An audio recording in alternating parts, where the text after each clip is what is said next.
It's the Kia Season of New Traditions sales event. So don't just hang your own lights. Venture out and look for the northern lights. Drink cocoa on the beach. Or be a drive-by karaoke caroler. Because every Kia comes with a 10-year, 100,000-mile limited powertrain warranty. So you can take holidays to places they've never been. See your local Kia dealer or visit kia.com to learn more. Kia, movement that inspires. See Kia dealer for warranty details. Event ends 1/2/25. The material is just thin in my judgment. And so, given how hard ancient history is in general, I think that there are skeptical scenarios that work if you are a skeptic. I'm not a skeptic, but I'm trying to be fair-minded and objective. I also happen to think, as I told you, I'm a Christian. I'm happy to say Jesus rose from the dead. But I don't think I can persuade a totally open-minded person on the basis of history alone. That just isn't the way it works. Do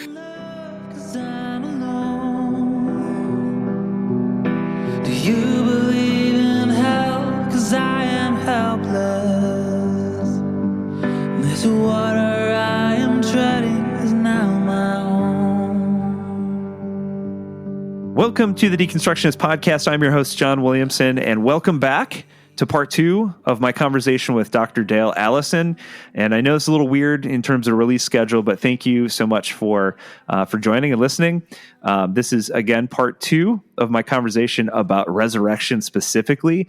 And I was very grateful to have Dr. Allison on to talk about his work on that very subject, and wanted to get both parts out before Easter. And so here you are with part 2.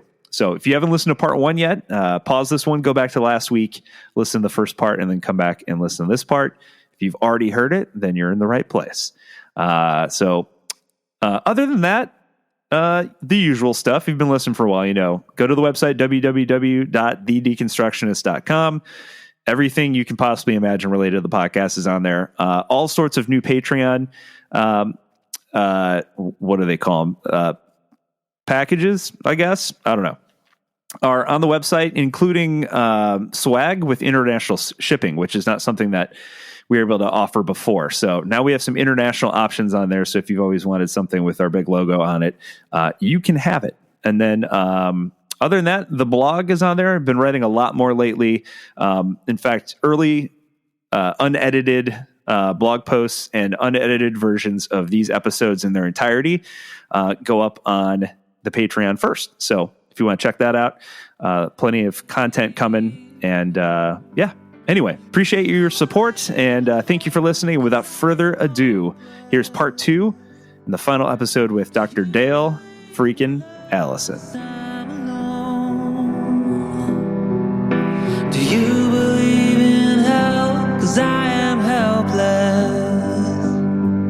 This water I am treading is now my home.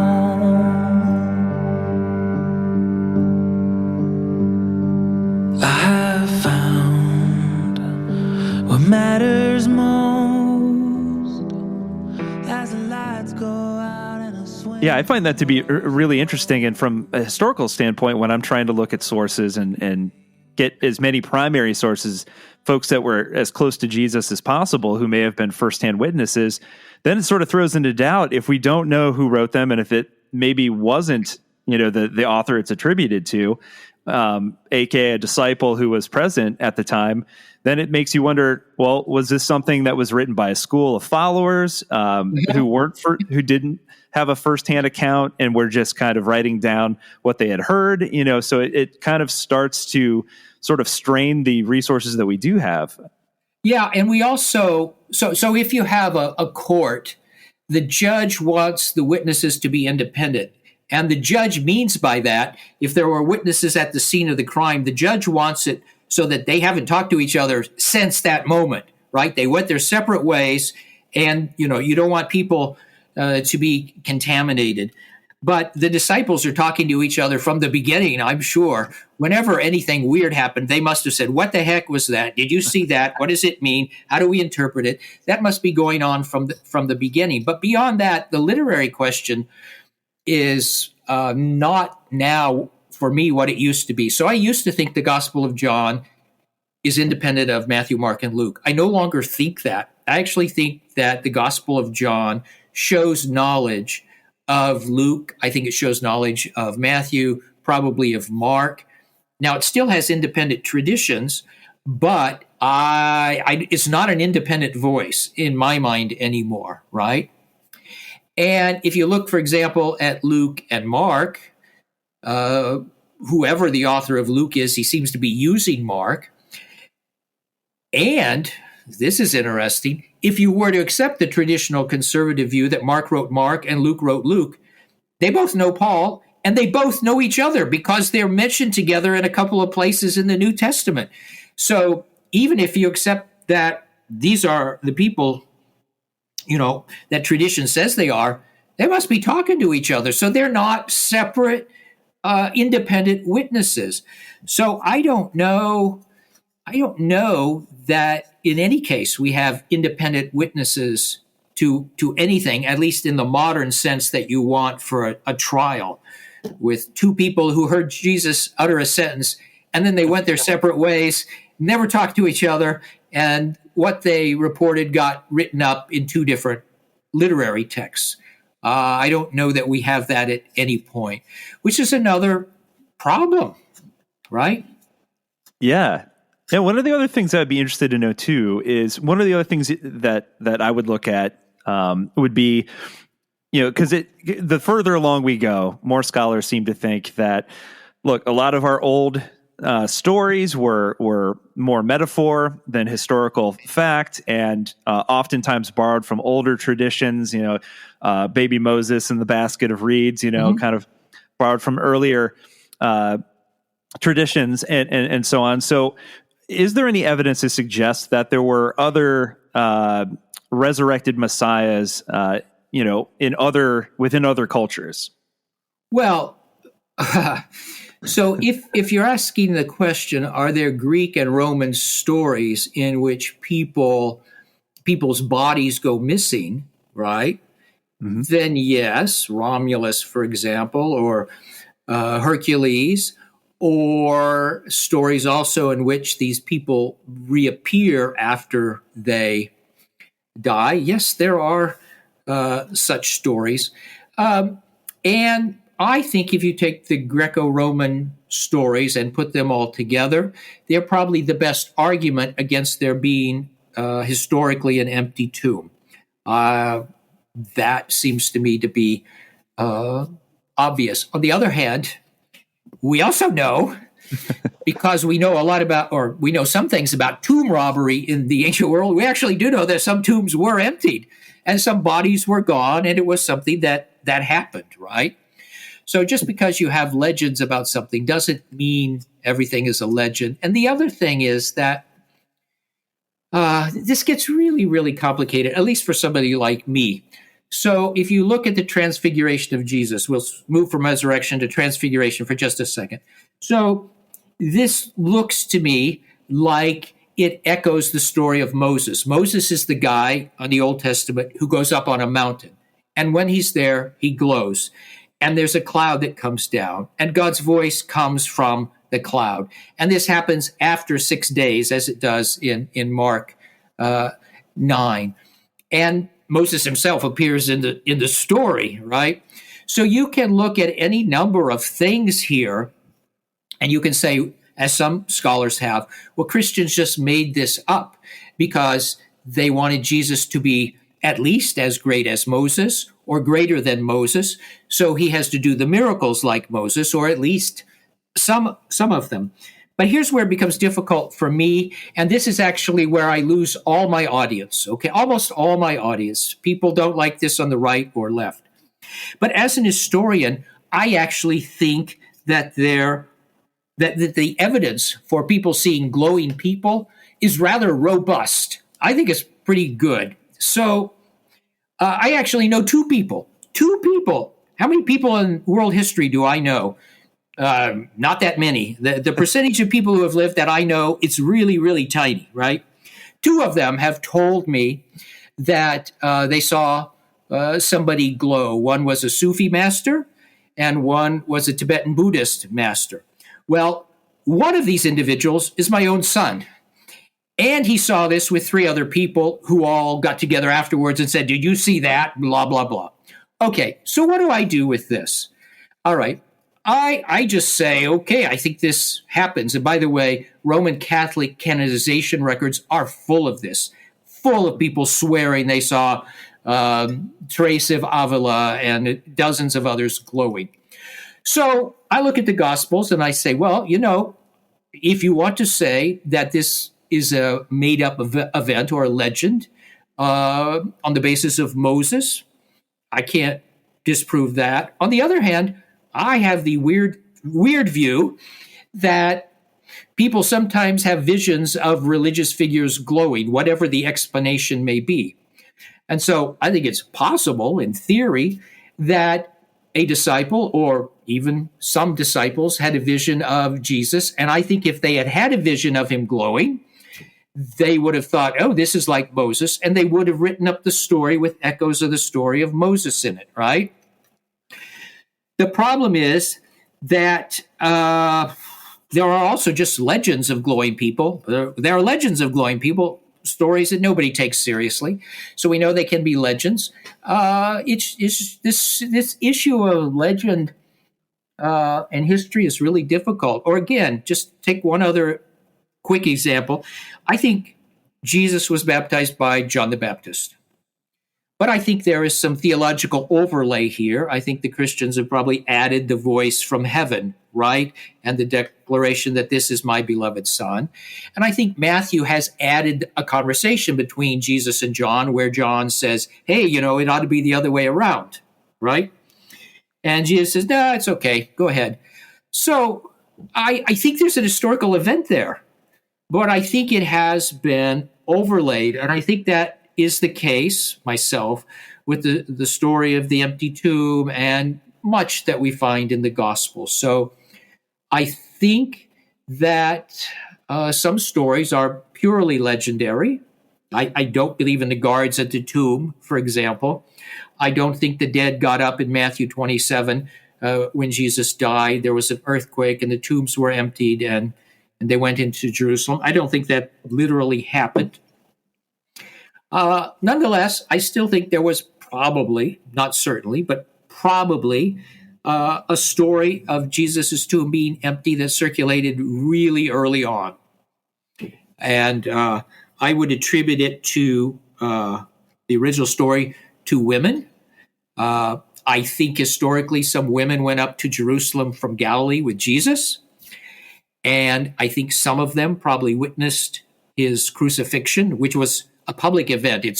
That's what you do when you have malefactors, when you have people who break the law. You want to show in public, don't do this, because you'll end up like this person. So crucifixions are at crossroads. They're public places. So some of Jesus's followers, I'm sure, were there to see it, as the Gospels actually say.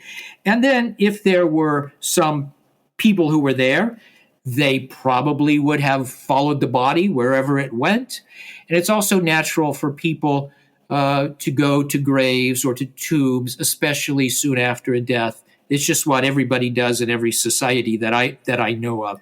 So I just think if a group of women actually went up with Jesus to Jerusalem and watched him die, that the other things are actually sort of expected. Of course, they would have some idea where he was buried, and they would go back later for some reason, just to, whether they wanted to add to the burial, maybe not. Maybe they just went to mourn like we all do at graves, right? So I think it's historical, but again, I think the speech of the angel has to be Christian overlay. I think the guards in Matthew are overlay. I think the Gospel of John adding the beloved disciple to the scene and so on. So the way I like to put it is I think there's a gist memory here. That is, the basic point is there. Jesus was buried, as Paul says in 1 Corinthians 15. He wasn't left on the cross, and he wasn't thrown in a pile. And then early on, there's a story of his tomb being empty. Yeah, I tend to agree. I think we see this even with more modern history, where as they say, that the quote goes, that the victors, write the history. So it's always sort of tainted in some way, or kind of written in a more glorious way than perhaps it actually happened. One of the interesting things too is, and maybe you could talk a little bit about this, is typically because there are other prophets and Messiah figures of the time who had followers and were killed, and that typically was kind of the end of it. They would kind of disperse, and so on.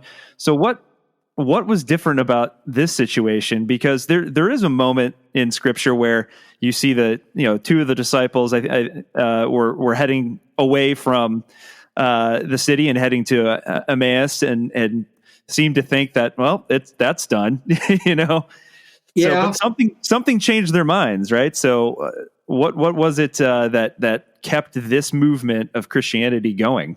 So here is my own take on this. I think there are three main ingredients to the Easter faith. So, first of all, I think Luke 19 is correct when it says that the disciples went up to Jerusalem expecting the kingdom of God to appear immediately or soon. My own view is that Jesus had a near expectation, was hoping that things would wrap up sooner than later, and at points was probably hoping that things were very near, right? So I think the disciples live with that expectation. And if you're one of Jesus's disciples, you're going to think, like the Pharisees did, that when the end comes, or when the Messiah comes, or when the kingdom comes, among other things, the dead will be raised, as the book of Daniel, for example, says, right? So I think they are hoping for the resurrection of the dead during the ministry of Jesus. So if then, within that context of expectation, of hope for the general resurrection of the dead, not Jesus' resurrection, I mean the resurrection of the dead, if that's the context, and in that context, there's a story of his tomb being emptied, right? Okay. Now, of course, that by itself isn't going to do anything because tombs were robbed and so on. But if you have that, plus the testimony of one or two people you trust that, hey, I've seen Jesus, I think if you put 1 + 2 + 3 together, you're going to get what you have here. So that's my own take on it. You have the story of an empty tomb. You have appearances. You have people saying, I saw him, right? And then you have this expectation, which gives you the interpretive category. Oh, I know what this must be. This must be the resurrection of the dead. By the way, the early Christians, in my judgment, don't think of the resurrection of Jesus as an isolated event. That is, they think that it's the first fruits. He's the first fruits, as 1 Corinthians 15 says. And if you have the first fruits, well, the rest comes real soon. I mean, once the first fruits are gone, the harvest follows immediately. There's no time between the two. And so Jesus is the first fruits. Or in Matthew 28, you have the story, 27, of these other people rising from the dead, which makes it more of a collective event, right? And then you have in some of these letters attributed to Paul, you get the idea that Christians have actually already risen. They've died and they've been raised with Christ. So it's very interesting. It's not just Jesus's resurrection and that's it. There's some sense that this is part of a larger collective thing going on, which is what you have in Judaism, where the resurrection is universal. It's at the end and so on. So I think early Christians think that Jesus' resurrection is the beginning of the resurrection of the dead, or the inauguration or start, or just the beginning of things. But anyway, I think the category is given with the expectations that they have before Easter and before Good Friday. And by the way, that makes perfect sense because the first Christians, the first disciples, the first Christ followers are people who knew the historical Jesus and regarded him as a teacher and were following him around and were listening to him. And I think their categories, their ideas would be derived from him. So it makes perfect sense. He's presented in the Gospels, in Mark 12, for example, as defending the belief in the resurrection of the dead, right? And I personally don't think his disciples from the very beginning would have said, hey, let's use this resurrection concept if they didn't already have it to hand, right? I think it was given to them by their tradition and reinforced by Jesus himself. Yeah, that's really interesting. Yeah, I think that's one of the most fascinating aspects of our resurrection story within Christianity is just the reaction of the disciples after that. But you're right; it would be fascinating to know, to have more of the actual first person writings from all of these disciples, and say, oh, what was life like after that? But it did seem to, in some way, invigorate them to continue to spread the gospel, or at least on Paul. Paul certainly had a large hand in it. So I think you can make the argument that if the tomb hadn't been empty, or we didn't have a story of that, and if nobody had said, "I've seen Jesus alive," right? I doubt that we would have had Christianity. Maybe we would have something. I don't know what. I think there's evidence, for example, that the followers of John the Baptist, or at least some of them, continued to be Baptists on into the 2nd century. I think there's enough evidence of that. And John was martyred.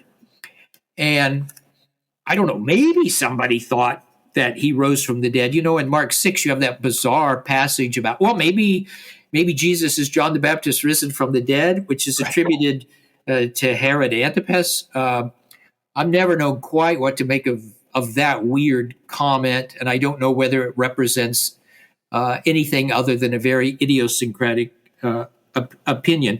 But I do think that John was martyred and that he continued to have followers. So maybe there would have been people who, remember Jesus as a great teacher, something like that.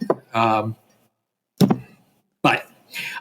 you wouldn't have had what you have, which is this version of Christianity which puts death and resurrection at the center of everything. You wouldn't have Pauline Christianity. You wouldn't have the Gospel of Mark. You just wouldn't have that. Yeah, it is pretty remarkable. You wouldn't think that unless something significant had happened, that these individuals would literally put their lives at risk, continuing to preach this message unless they truly, believed it. So that's the old argument from martyrdom, which some apologists use to defend the resurrection. And I think it works for Paul. I think it works for Peter. It works for James, the son of Zebedee, who, according to Acts, was martyred sometime in the 40s. So I think, you can say that's a decent argument for their sincerity. But as soon as you say that, you have to add that you don't really know anything about most of the people on the list of the 12. You have later legends, but I've never been convinced that there's much history in those legends. So some people say, for example, that there's enough evidence for us to think that Thomas made it to India. If you've ever known any Indian Christians, a number of them think they are descended from Thomas, who went to India and converted Indians long ago. That's possible, but Thaddeus, Bartholomew, Matthew, I don't know anything about these characters, and I don't think anyone else does.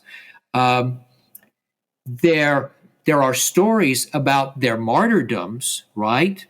There are stories about their martyrdoms, but that doesn't surprise me. I don't know why it's not obvious to everybody, but at the beginning of Acts 1, Jesus says, "You will be my witnesses," to the 12, right? And the Greek word for witness is martyr there, and it means witnesses. The word martyr means witness, right? But I am sure early Christians read this to mean Jesus was predicting that they would all be martyred. So, of course, we have stories about all of them being martyred. Of course we do. Jesus prophesied it, and that's going to guarantee it. But I don't see any reason to believe these stories. When I was working on the Gospel of Matthew many years ago, I looked at all the different legends about Matthew, and they had nothing in common. It was just obvious people were guessing and making things up, and there wasn't anything there. So it gets back to the thinness of the sources, right? Yeah, I'd love to see Matthew's diary. Wouldn't that be great? Yes. And by the way, it's also weird to think, isn't it, that if we had Bartholomew's diary and Thaddeus's diary and Matthew's diary, that there would be no surprises? We'd still be talking. No way. Yeah. There would be surprises. What they would be, I don't know, but they would be there. Absolutely. We'd still be having conversations like this. I have no doubt. Yeah, that's correct. Uh-huh. So what is your, because I realize we're coming up on our time here. What is your personal, after all this research, you spent all this time on it, you come at it from a historian's perspective. You've looked at what evidence we do have. Did any of the other texts that aren't included in the Bible, did any of those come into play? Because I know a lot of scholars feel like we can't really take them too seriously because most of them were written way after the fact. But what was your personal conclusion when you got to the end of it? What you mean about other sources, extra canonical sources? Sure. Yeah. They don't play any role in my historical decisions. So the Gospel of Peter, at one time, I argued might be independent of Matthew, and I thought it might contain some early traditions. I think it's still possible that at one or 2 points it does, but for the most part, I think it's a legendary secondary work. And if you go mining for history there, you might find one little tiny piece of gold. Maybe. It looks to me, we don't know because the text is fragmentary, it looks to me that the Gospel of Peter might have presented an appearance at the Sea of Galilee as the first appearance to the disciples, which is what some people have conjectured for John 21, John 21, which looks to many of us like a secondary or late edition of the text. But the idea is that Jesus appears to Peter and the disciples, and they've gone back to fishing, and it is kind of weird. It's like, what are they doing? Right. The appearance on the Sea of Galilee in John 21 has impressed some as being maybe a remnant of the first appearance in Galilee. Very different than Matthew's story in Matthew 28. But maybe it was, in which case the Gospel of Peter might have had that sequence. It might have had the disciples going back to Galilee, not having seen Jesus, and the first appearance being something by the Sea of Galilee. But other than that, no. There's a story about the appearance of James. I think it's late secondary. I don't see any history in it, so I don't see anything to help us here. It would be nice if there were, but there just isn't. So we're stuck with the New Testament sources, which are, in fact, the earliest sources for belief about the resurrection. So based on the sources that we do have, after you did all of your research and looked into them and kind of try to weigh the pros and cons to either side of the aisle, what was your personal conclusion at the end of all of this? Well, I say that my personal conclusions within my academic context are actually antediluvian. But by that, I mean really conservative. So I decided that Jesus was buried, and buried by somebody named Joseph of Arimathea. I'm not sure of his motive. I'm not sure what's going on, but I think there's a memory there. I also think the tomb was found empty by Mary Magdalene and probably some other women also. I think that there was probably an early appearance to Mary Magdalene, and those are very conservative opinions within the guild, right? They put me on the side of the apologists. And I think that the early Christians believed that Jesus had appeared to Peter and to the 12. And I would guess that the 12 believed this also. It's an interesting question. How do you explain a collective vision or a collective encounter? Again, that's one of the points that the apologists like to bring up time after time. And the 500, if 500 people at the same time thought they saw Jesus, isn't that evidential? So I think there were at least 2 group appearances, and then there were some appearances to individuals. I'm sure there were more appearances than we have reference to, but you only record the appearances of important people, people who have some power and sway and influence and who are known to a wider audience. If Jesus had appeared to some unknown widow, right, in some small village, we just wouldn't know about that, right? I'd be happy to learn that, but it's not in the sources. So my conclusions were conservative, but they didn't lead me to say, oh, the apologists are right, and you have to be very stupid not to look at the evidence and say, okay, Jesus rose from the dead. I don't think that's the case. I like that. We try to talk a lot about on this podcast about the idea of becoming more at peace with ambiguity and uncertainty. I think too often this desire for certainty kind of leads us down the wrong path too often. And when we're talking about the divine, God, this mysterious other, oftentimes we have to just kind of throw up our hands and say, well, this is our best guess, but we really don't know. And so I think part of our journey together as both me as the host and the listeners out there is kind of becoming more comfortable with uncertainty. So I kind of like the idea that your conclusion could go both ways, and some of the story could be absolutely true and some of it could be some embellishment later, but it can be both. Well, obviously, I'm fine with that. I don't know the psychology involved here. I do know lots of people who want certainty or are anxious about it. I just am not like that. I have no idea why. Maybe it has something to do with my mother. I can't tell you. It's just never bothered me. And I've also always thought that the world is big and we can't fathom even the physical universe. If there is an invisible spiritual universe, or if there are other dimensions or other realities that sometimes intersect with ours, we have no hope of figuring things out.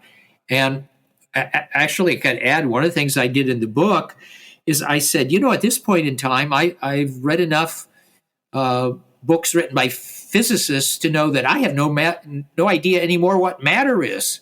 I really don't. I have no matter. I don't know what matter is. I don't know what energy is. I think there must be something analogous to a soul, but I don't know ontologically or metaphysically what the heck it is. I don't know how it relates to our brain. And so I just don't get much of anything. So given that, you have to be humble. You also have to be humble when you realize that there are really intelligent, good-hearted people who disagree with you about almost everything, right? Yeah. The idea that I have everything, if I have everything figured out, what it means is everybody else is wrong. And the odds of that are zero. Yeah. The odds of that are zero. Absolutely. So, to use Christian language here, at the end of the day, you have to throw yourself back on the language of mystery and also use the language of grace, right? If anybody understands that we can't figure things out, it must be God, right? God must understand that we can't figure everything out. Or God must understand that we often make honest mistakes. People make honest mistakes. So you just do your best, and you have hope and faith.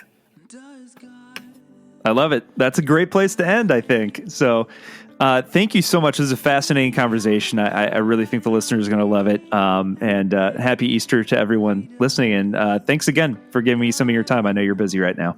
Thanks for having me, John. Is God even here? Does she care that I doubt? Does she care that I fear? Something tells me God will survive. So take a breath, breathe it in, the mystery.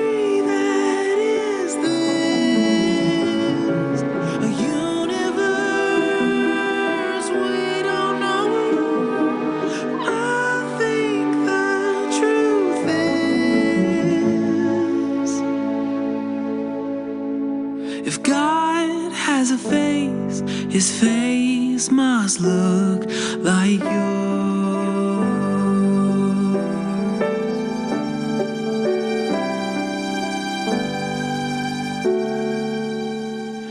Did God kill his kid? Did he have to have blood before he would forgive? Maybe we made a God that looks like us. Does God know my name? Is the ache in my soul just confined to my brain? Even so, does that mean it's not real?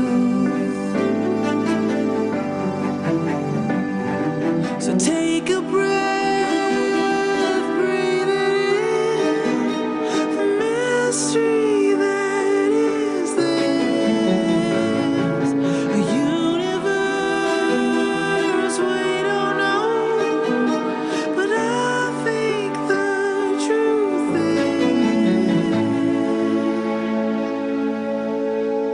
is, if God has a face, her face must look like yours.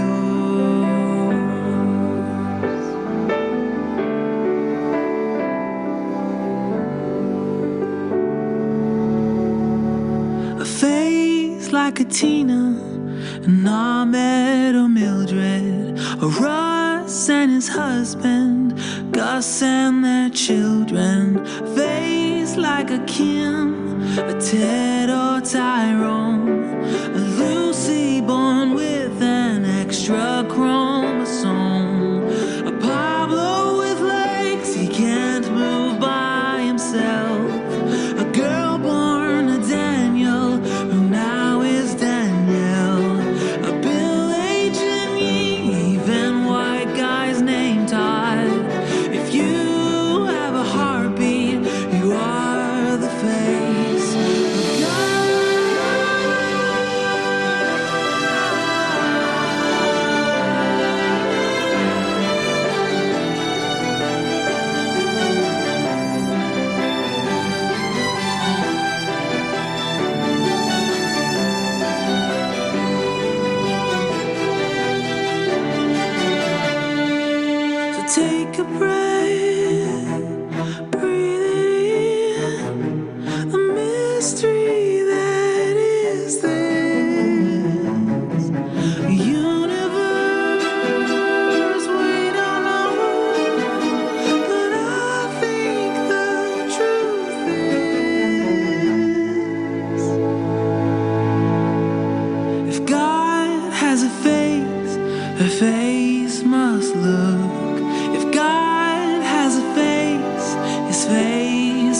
this love.